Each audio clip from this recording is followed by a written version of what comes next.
Where are you? Are you safe? Half shouting, I checked on Michael's well-being, who I presumed was at the site of the fire. But over the phone, he replied with an annoyed tone. What's with the sudden call? I'm at work, obviously. And don't call me during work hours. With just those few words, he hung up abruptly. It would be impossible for him to be working as usual at the site of a fire. Realizing that Michael wasn't at his workplace, I was convinced of his betrayal and decided to proceed with a plan I had prepared earlier. My name is Susan, I'm 29 years old. As a nurse working in a hospital, I face numerous patients daily. Having been known as a caring and a nurturing person since childhood, I still enjoy being helpful to others as an adult. Thus, I even consider nursing to be my true calling. I have a beloved husband whom I've been married to for 2 years, living a happy married life in Michael's company housing. We met through a mutual friend 3 years ago. At a gathering with a few friends, Michael, perhaps out of shyness, drank too quickly and soon passed out. Maybe it was due to my profession as a nurse or just my nature. But I couldn't leave intoxicated him alone and ended up taking care of him at my place, despite it being our first meeting. The next day, Michael, who remembered nothing, seriously said, I'll take responsibility. Which made me burst out laughing. After clearing up his misunderstanding and explaining that nothing guilty had occurred, he apologized, embarrassed. From there, we started dating and got married after a year of relationship. Now, 3 years into our marriage, we don't have children yet, but I believe that with Michael, we can build a warm home. However, lately, perhaps due to his busy work schedule, his weekend work has increased, and he has become more distant. Moreover, even while sitting together on the sofa watching TV, he often just stares at his phone screen or lets out a big, ugh. At first, I wondered if I had done something to upset him and reflected on my actions, but couldn't pinpoint anything specific. Gradually, I became worried about his health and started researching nutritionally balanced menus, making more effort in preparing lunch and dinner. One day, my workplace operates on a day and night shift system, and I was originally scheduled for a night shift that day. However, the day before, a colleague contacted me saying, I need to switch from the day shift to the night shift, and so I ended up changing to the day shift abruptly. Since I had initially told Michael I would be on a night shift, I planned to inform him of the change but got caught up and ended up only being able to contact him on the day itself. I sent a message saying, my shift changed to day today, so I'll make dinner and wait for you, but didn't receive a quick reply. Thinking he might be busy at work, I focused on my duties, and hours later, I got a simple got it reply. Previously, he would reply sooner even during work, but lately it was just short responses. Is his job that demanding, or is this just what happens after 2 years of marriage? Feeling a bit lonely, I hurried home after buying ingredients from the supermarket, determined to make another nutritious meal. I was quite pleased with today's cooking. After plating the food, I took a photo and posted it on my cooking SNS account. Cooking for him has been my motivation, but lately, posting photos on SNS has also become a joy. Minutes after posting the photo, I received a notification on my phone. They commented again so quickly. One of the cooking buddies I met through my SNS cooking account has been commenting a lot lately. This connection, different from those with my coworkers, feels fresh and makes me happy. As I was doing this, he came home from work, and I quickly reheated the food, waiting to share dinner with him. Hi, dinner's ready. Was today busy for you? Yeah, thanks, it was tiring. By the way, you had a day shift all of a sudden. After seeing him, looking tired, sit down, I brought the reheated dinner to the table. Yeah, a colleague had an urgent matter. Sorry for the late notice, okay? We both sat down, said our thanks for the meal, and started eating. It's fine, it was a sudden change. But I'd appreciate it if you could let me know earlier next time. Sometimes I make plans to go out with colleagues. Ah, right, I understand. While saying this, I noticed he wasn't eating much. Is the food not to your liking? I wondered if it didn't suit his taste. When I asked out of concern, Michael, who was holding his fork, suddenly stopped and then opened his mouth with a somewhat awkward expression. No, it's not that. I just don't seem to have much of an appetite. Sorry, I'll eat it tomorrow morning. He gave a bitter laugh, said, "Thanks for the meal," and then stood up, heading towards the bathroom. More than half of the meal was still left on the table. As I suspected. With a new certainty in mind, I followed him to the bathroom. "Hey, are you feeling unwell? You've been looking a bit down lately. I'm worried, so please go to the doctor." While brushing his teeth in the bathroom, he rinsed his mouth and laughed off my words, denying them. "I'm fine, really. It might be because I haven't been exercising much lately. I'm going to go for a walk now." Saying that, he quickly got ready and headed to the front door. "I'll come with you," I offered, but he gently declined. This made me even more worried. So, I decided to secretly follow him after he left, just in case he collapsed and needed immediate assistance. Even though that was my official reason, somewhere deep down, I might have already been swirling with a different kind of anxiety. That anxiety proved to be well-founded almost as soon as I started tailing him. Contrary to my worries, Michael, walking briskly, stopped in front of a park a short distance from our house. He looked around and seemed to be contacting someone on his phone. Then, a white car pulled up. Michael approached the car, briefly spoke with the person in the driver's seat, and then. It was hard to see in the dark. I moved a bit closer to the car, and my eyes caught the person in the driver's seat. A young woman with long curly hair, giving off a bewitching impression. The moment I saw her, my hand instinctively reached for my phone and started the camera. Michael got into the passenger seat. The woman smiled at him. I reflexively captured the moment in a photo, and by the time I came back to my senses, the car with the two of them had already driven off. Shock, confusion, suspicion, a whirlwind of emotions rendered me unable to move from that spot. Then, I received a message from him saying, "I ran into someone I know, so I'll be home late." Someone he knows? By chance? The scene I had just witnessed was seared into my mind, and I couldn't bring myself to believe his words. Eventually, he didn't return home until after 1 a.m. My anxiety having reached its limit, tears streaming down my face, I confronted him with the photo I had taken. Seeing the photo, he froze for a moment, then quickly tried to laugh it off, saying, "Oh, I just happened to meet her during my walk. She's a client from work. It was just a consultation, nothing more." "Trust me," he said with a sorrowful look, almost as if he were the victim, discouraging any further questioning.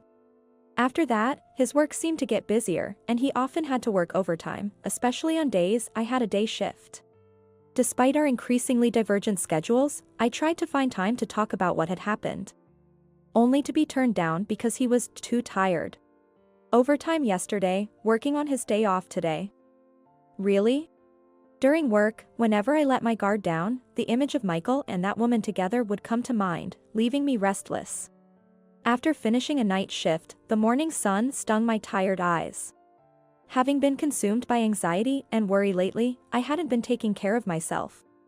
So I stopped by a bakery open early in the morning and bought a cake. Feeling slightly better, I left the shop and took a different route home. This area, with many hotels, often has couples that seem to be up to something, but it was quiet this early in the morning. Carefully walking to prevent the cake from crumbling, I thought to myself, "I have some tea at home, maybe we could enjoy it together." Across the street from the hotel I was passing, I caught a glimpse of a young couple coming out. My eyes casually drifted over, and I froze. It was Michael, smiling sleepily, and the woman with the long curly hair from the other day, smiling back at him. The cake slipped from my hands and squished onto the ground. With my mind going blank, all that remained was a sense of duty. I must capture evidence. With trembling hands, I took out my phone and captured a photo of the two of them, arm in arm, smiling at each other. The shot captured them looking like a couple in love. My heart pounded, and a cold sweat broke out. Indeed, he was lying. In my field of vision were the cake box on the ground and the photo of the two. While staring blankly at them, I thought in the back of my mind, I can't stay with him anymore.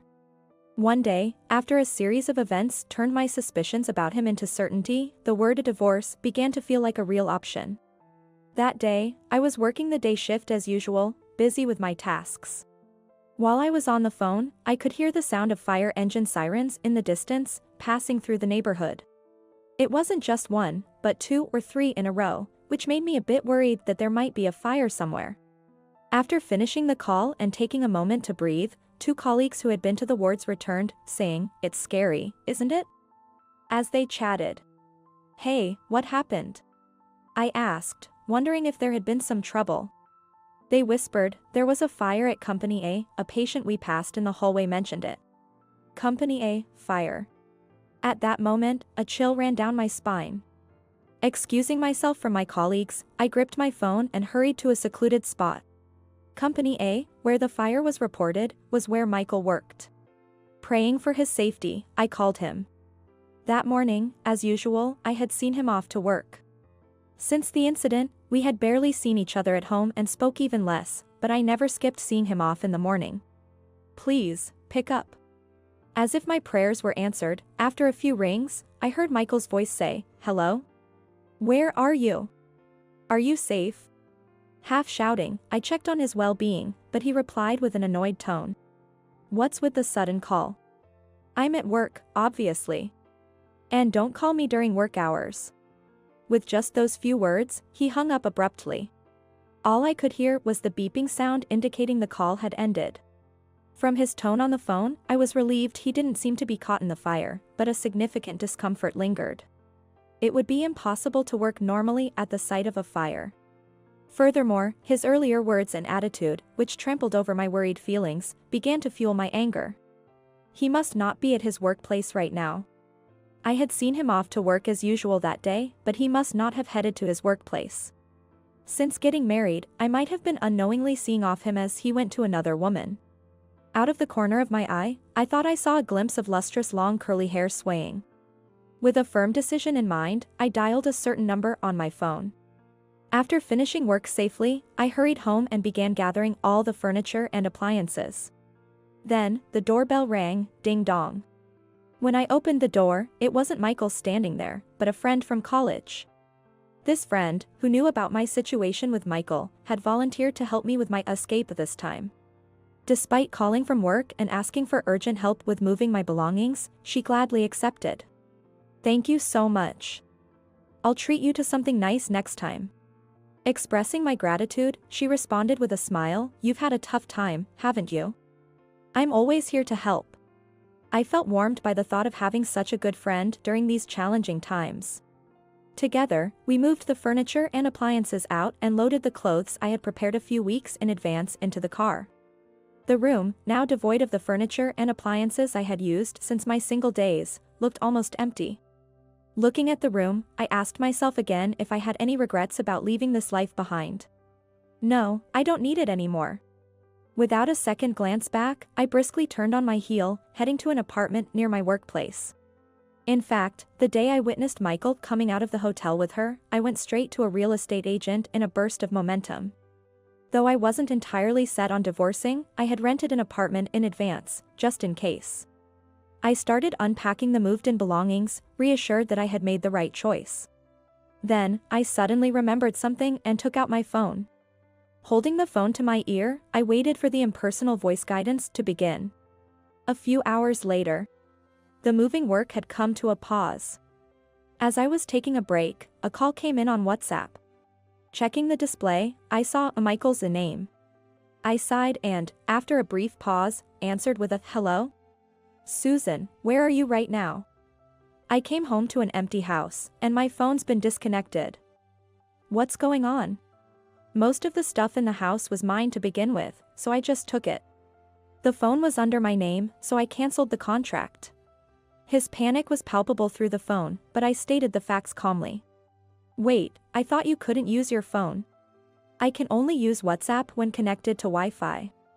"But forget that, are you seriously running away from home? You're joking, right?" His obliviousness to the situation only added to my irritation. "Are you serious right now? Don't pretend you forgot our conversation earlier today. It's impossible for someone to calmly work while there's a fire going on." Struggling to keep my anger in check, I asked what I had wanted to know all day, no, for a long time. "Where were you, and who were you with, instead of going to the office?" At my question, he caught his breath and fell silent. After a brief silence, perhaps unable to withstand my silent pressure, he began to speak as if resigning himself. The story I told you before, about running into a client while on a walk, was a lie. She's actually a colleague from work. And I was at her house today. The story he unraveled was just as I had anticipated. He had started an affair with the receptionist, Amanda, 6 months ago. They had been meeting on the days I had night shifts. But recently, as she became more demanding, he lied about working overtime or on holidays to meet her. Today, they had both taken a day off to spend at her place, where they learned about the fire when she received a call on her phone. After confessing everything, he still said, "Please forgive me," with a pleading voice over the phone. I thought it was absurd. "I'm glad I got to hear the truth from you. I tried my best to build a good home during our short marriage." Over the phone, I could tell he was saying, "Wait," trying to hold me back, but I ignored it and continued speaking. "I want a divorce because of your affair. We'll proceed with divorce through our lawyers. Goodbye." He seemed to want to say more, but, resigned to my firm stance, he only murmured, "Okay." The fire at Company A was later covered by local news due to its scale. Watching the report, I was stunned.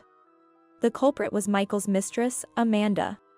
She had sneaked into a company meeting room early in the morning, frayed a curtain, and lit the resulting thread with a lighter. The fire quickly spread across the curtain, leading to the meeting room's complete destruction. Fortunately, the building itself only sustained partial damage, but security footage revealed Amanda's actions. As for her motive, she said, "The married man I was dating wouldn't divorce, and threatening to expose our relationship at work didn't work. I thought I had to do something like this." I couldn't understand why she would commit a crime just to be with Michael. According to her colleagues, Amanda often complained about being lonely, saying, "It's hard being alone." Maybe she envied married people who seemed to have everything and thought acquiring such a relationship would fill her own void. I realized that feeling lonely despite being with someone could be far worse. After the divorce discussion, I had no direct contact with Michael, but we proceeded with the divorce through lawyers. Meanwhile, I heard about Michael's situation at work. After the fire, he, genuinely unaware of the situation, was shocked to learn the truth from the HR department. Amanda was arrested shortly after, and the news of their affair quickly spread throughout the company. Unable to endure the behind-the-back talk, he resigned from his company. Hearing about this series of events, I felt a slight sympathy, but I also felt that Michael got what he deserved for choosing another woman over me. With that sentiment, I proceeded with the divorce proceedings dispassionately, and the divorce was finalized without issue. The process went smoothly, partly because Michael eventually agreed our divorce. With my ties to him completely severed, I've been enjoying living alone in my new apartment, which I've grown quite accustomed to.